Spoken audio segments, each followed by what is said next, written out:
Hello and welcome to Recon Village. My name is Kayla Kay, and I will be walking you through a presentation on OSINT for sex workers.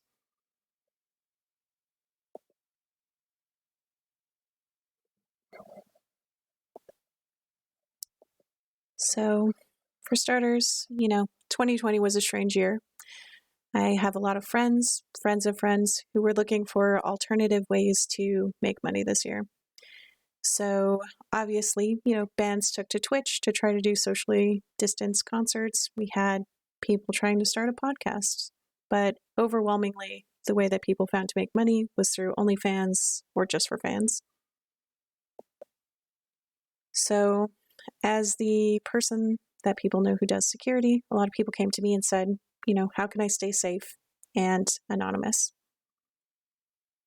Thought that made a good idea for a community project. So I thought about it. What are some of the limitations to an entertainer's anonymity? So obviously there's some that are harder to change than others. You have physical attributes such as physique, tattoos, birthmarks, hair, and eye color. Additionally, your location. A big scam that popped up over the year was the Amazon wishlist trap. Again, promotion was fairly difficult because there's a huge conflict between promotion and privacy. They're not mutually exclusive, which I'll discuss, but it's not easy to achieve a balance either. Additionally, payments. There was the Venmo trap. So these payment platforms, which are also social media platforms. And again, stolen images. So finding leaked images and recordings can be very difficult. And of course, there's always data breaches. So there are lessons to be learned from things like Ashley Madison. So my general answer was, if you know how to use open source intelligence, you might stand a chance. And I thought in order to explain this, it would be good to create a sex workers toolkit. So in working with people throughout the year, did a lot of work to help people understand there's a difference between establishing an alias and just picking a stage name. Establishing an alias is much more than just picking a stage name. Also, using best practices for privacy doesn't mean that you can't promote, but you do have to strike a balance. And you can have a lot of fun with counterintelligence tactics, and this becomes especially apparent once you learn how to cyberstalk yourself, your alias, and any counter intel that you put into the world. So when I say that an alias is more than a stage name, when you want to be an entertainer, you should start by checking your real identity and the identity of your significant others, friends, and roommates.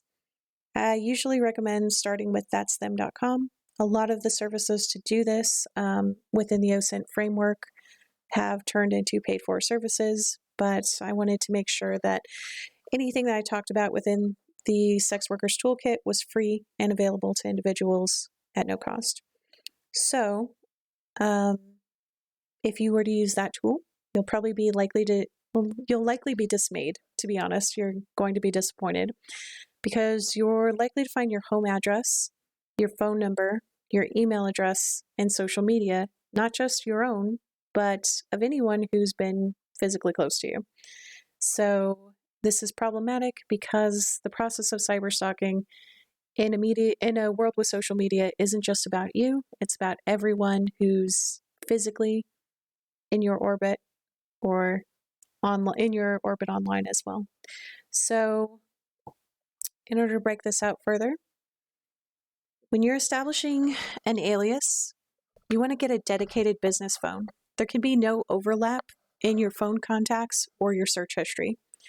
So when you're deciding to go into this, any social media is immediately going to pick up on your contacts and start referring people to you.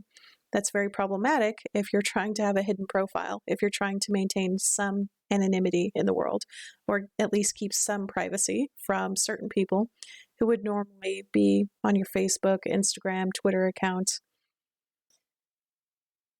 Additionally, when it comes to creating a new email, you're going to want to create a new email and a backup email. You're going to want to make sure that those have multi-factor authentication on them. You want to make sure that they have a secure password. And if you can use a system with end-to-end encryption, something like Proton Mail, that would be a big plus when it comes to delivering private messages. Additionally, you want to start by creating a virtual PO box with your stage name, and you want to use that fake address for all of your new accounts. You do not want to create any accounts on OnlyFans, Just for Fans, Cash App, or anywhere else until you have this step out of the way. You want to make sure that your virtual PO box is located in a different city that you live in. This relates directly back to the Amazon wishlist scam. So the Amazon wishlist scam is that a lot of people will say that they want to buy you gifts, and many genuinely do. But as an entertainer, when someone buys you a gift off of your wish list, they're at least given your city and your state. And when you combine that with information from your pictures and the social media and promotions that you put out there, you end up with a lot of identifiable data that could allow someone to figure out your geographic location. In addition, there was a scam out there that if you allowed them to buy you something, they could set themselves up as a third party, and Amazon releases your actual address information to that third party. So scammers would put up the item that you wanted, pretend that they were selling it, purchase it from themselves, and then they would be given your physical address and location immediately from Amazon. It would be released and they would know where you live. This is a huge problem for anyone who's in the online entertainment industry, anyone who's working for OnlyFans or Just for Fans. The fine line between a parasocial relationship and an actual relationship is often blurred. It does not help if those people who don't understand the difference get your physical address. So I can't understate the need for this. If you're going to have an Amazon wish list, you can't go back and do this step later. This has to be one of your first steps that you actually perform. Additionally, when it comes to your social media accounts, you're going to need them to promote. You're going to have to create an Instagram. You're going to have to create a, Facebook, a Twitter, whatever, Snapchat, TikTok, whatever it is that you would like to use for promotional purposes. This has to be absolutely separate from anything that you've done previously. And the extent to which it needs to be separate cannot be understated. So I'll go into some of the issues around photo posting and some of the stuff that you need to do in order to protect yourself when I talk about privacy. But when it comes to establishing an alias, there cannot be any overlap. You cannot friend any of your friends. You cannot share what you're doing with anyone who's in your social circle if you hope to maintain anonymity from everyone else who's in their social circle. All right. So moving on. Obviously, when you're establishing an alias, you want to use a VPN. You should never reveal your real IP address. Your real IP address can be geolocated using open source intelligence tools. This means that someone could figure out your exact street address, or at least down to a couple of blocks for most services, just using your actual IP address. Additionally, when it comes to payment platforms, a lot of people do private videos outside of OnlyFans or Just for Fans. They get to keep more of the money that way. This is problematic for reasons I'll talk about later, whether it's legal protection or privacy or ability to take legal action. However, it is one of the best ways to make money. So when you're establishing an alias, you need to set up a Cash App. If Venmo is linked to your contacts and social group, then you should use Cash App, and vice versa. If Venmo is not your primary one and you're using Cash App, then you need to switch to Venmo for your business account. You should never share the information between them. You never want to share the social networks on those two platforms. Additionally, when you're creating a alias, you want to create a fake real you. This is for plausible deniability purposes. You can go on LinkedIn, give them a real sounding job. You can use the same Photoshop filters that you use on your content for your OnlyFans or just for fans. This gives you plausible deniability, and you can track the people who are tracking that like a honeypot in order to figure out what your risks are. So it's an interesting way to build up your cyber skills because you know this person isn't real. Any traffic that's driven to this fake real you is going to be driven by people who are trying to cyberstalk you. So it'll give you a chance to cyberstalk them back, improve your skill set, and also to see how much interest there is in you in this, not so wholesome or maybe wanted way. All right. The last item on establishing an alias is you gotta have fun. You should use a mask, wig, eye contacts, use concealer to cover tattoos, moles, and birthmarks. This is all part of a counterintelligence, and you can have a lot of fun with that. So counterintelligence will be any challenges around your physical attributes you can actually address with those counterintelligence tactics. You can use Photoshop to slightly change your features. You can get tattoos and put them where you don't have tattoos. You can cover up the tattoos you do have. You can change your hair color. You can change your eye color. And you can wear a mask. So there are multiple ways to layer these kind of counterintelligence techniques in the real world as well as online.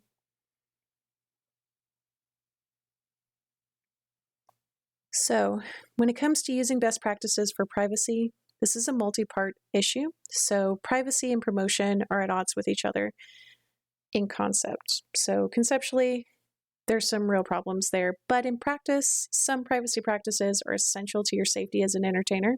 So if you want to stay anonymous, you may be less successful than if you weren't trying to stay anonymous. That's, at this point, being quantified. It's kind of a known fact of the industry.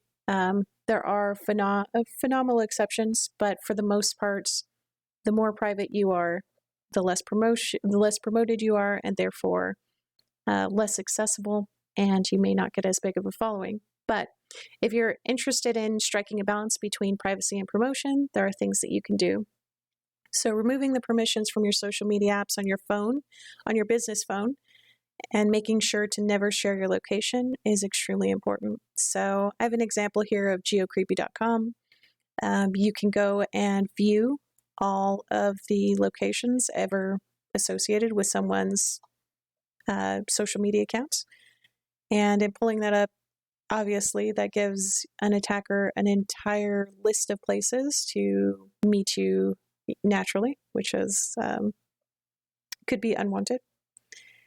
So obviously it's really creepy. There are a lot of tools like this, but this one's very visual. I recommend you go to geocreepy.com and give it a try. I think when it comes to using practices for privacy, your past social media can be compared to your promotional media. So to put that in perspective, if you've taken a photo at a location that you love for your original social media, changing the permissions on your original account is not enough to protect you. So you can use Facebook Graph to go through any picture, whether your privacy settings have been set or not. So just by using Facebook's own tools, you're able to see past items that are in their history, and using those past items, they may be able to see that it was you putting a similar post at a spot that you love on your real social media accounts, as well as your obviously promoted social media accounts. So this is problematic. You should really take into account the physical location. There are a lot of efforts to do geolocation, not just through metadata. You should always remove your metadata, but even more, complicated ways have been used. So as an example, you can go to suncalc.net or look at more of the tools on the OSINT framework. If you go to suncalc.net, it helps to geolocate someone according to the sun's positioning in a photo. So just time of day when posted, the way that the sun is reflected in the post may be enough to help someone figure out where you are, at least to a relative degree. and with additional features that can help them stalk you, which is not something that you want. When it comes to keeping your social networks, you should also keep your social events separate. So similarly, if you go to a special invite-only event, you should not be taking a picture with your private cell phone and your business cell phone to promote where you are at the same time. Just by putting those two things up at the same time, that obviously gives positive correlation to anybody who might be using a tool like Facebook Graph to go through your historical pictures and try to figure out if that version of you on Facebook matches the version of you in your promotional materials. Again, Facebook's not the only one. This can be done with Instagram. This can be done with TikTok or Snapchat or any of the social media platforms. You want to be really careful to keep your social networks and social events separate. Just even seeing someone in the background of your picture, if that person actually keeps a very public social media profile, they'll be able to find you through stalking them to a relative degree as well. Additionally, removing metadata from photos before you store or share them is important to ensuring that your location is not discovered. This is a basic thing, but not everyone is aware. There are varying degrees of, technical skill sets. There are a lot of tools for removing your metadata.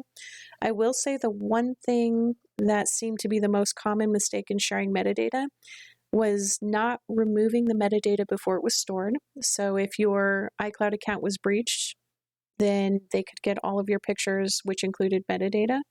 So you want to go ahead and make sure to restore your you want to remove the metadata before you even store it. You want to keep a copy of the picture that has no metadata on it.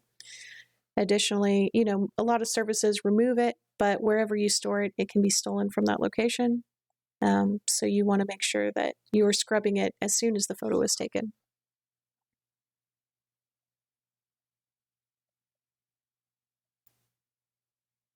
All right, so using best practices for promotion. So not just talking about privacy here. We have to strike a balance. So there's good news in the OSINT world, kind of. So let me explain what I mean by that. You might be grateful to find there's so many social media management and monitoring tools. So you have wiki.kenburberry.com as an example. Will have all of these social media and management monitoring tools. Many are paid for, but there's still a lot that are free. And you can use OSINT on your competition. So you can create a private list of your competitors on Twitter. No one will know who you are following. So that allows you to know when they're online, know when they're offline, know when the right time to blast out a tweet, knowing how to pick up their followers. You can get a lot of intelligence off of what your competitors are doing without them even knowing. Additionally, you can use Facebook Watch to notify when they're promoting or going online, similar for IG. You have the same thing for TikTok. So that's another way that you can use OSINT to track your competition. And of course, you can set up Google Alerts to see anything that pops up about a specific competitor online. The reason why I say this is good news is you can do it to your competition, but they could also do it to you. And of course, an attacker can use this. But this is the level to which, even if you're using good privacy practices, you're still going to have this amount of information out there. So use it to your advantage, and hopefully it'll help you with promoting your account. And when it comes to using best practices for safety, you want to use the platform security. If you're on OnlyFans or just for fans, there are security options there. Never start streaming without at least taking a peek at those security options. Probably the most important thing you can do is use multi-factor authentication on your email and all of your accounts. You want to make sure that you never click on links or open files that were sent to you, whether it's in chat or email. You should never open those files. There's no need. And avoid clicking on any links just because they can compromise the machine that you're on, whether that's your cell phone or a laptop.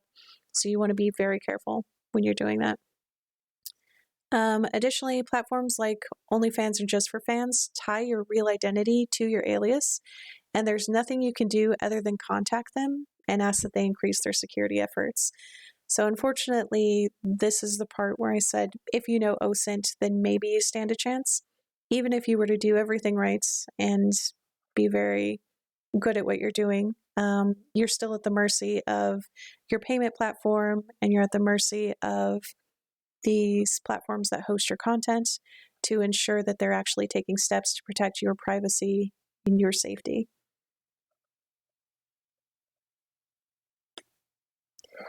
So what's next for me over the next year? So 2 interesting problems relating to OSINT popped up over the last year. Number 1, banning an account's not the same as banning a user, making moderation 10 times as hard as it should be. I think there's room to create an OSINT tool, and I've been working on that with another woman that I invited to help me with the project. And the second thing is that most money is made off of private recordings, which lack licensing and tracking to prevent piracy. If you have someone who uses Fraps to record without your consent OnlyFans and then upload it to another adult site, you can use the OnlyFans lawyers to send them a notice, to send the platform that they uploaded it to a notice that it must be removed. But your only ramifications are legal ramifications through the OnlyFans platform. You have no other way to get these recordings off if you privately provide them to someone. So there's definitely some work to be done there. The biggest challenge is finding out where your image has been uploaded. If they didn't specifically use your alias or your stage name, it's going to be very difficult to find. And even if you do find it, obviously you'd have to reach out to a lawyer or work with someone to get it taken down. This leads to a lot of entertainers using watermarks on their videos, and watermarks do lead to a lot of complaints. So while there are image recognition tools like Robotin out there, they're not very good at this point. There's definitely a lot of work being done in the space and a lot more that can be done. So I hope to come back with some interesting tools next year. And in order to help me build those tools, I invited Jaylen Denise. She's going to be running the Twitter account, and she's a developer. She's got experience in the industry, and she'll be able to help me with all of the cybersecurity questions that everyone has been sending. So you can go to themodestyproject.com, or you can tweet directly at her. Let her know if you've uncovered any other scams or have any other questions. And we hope to speak to you soon. Thank you.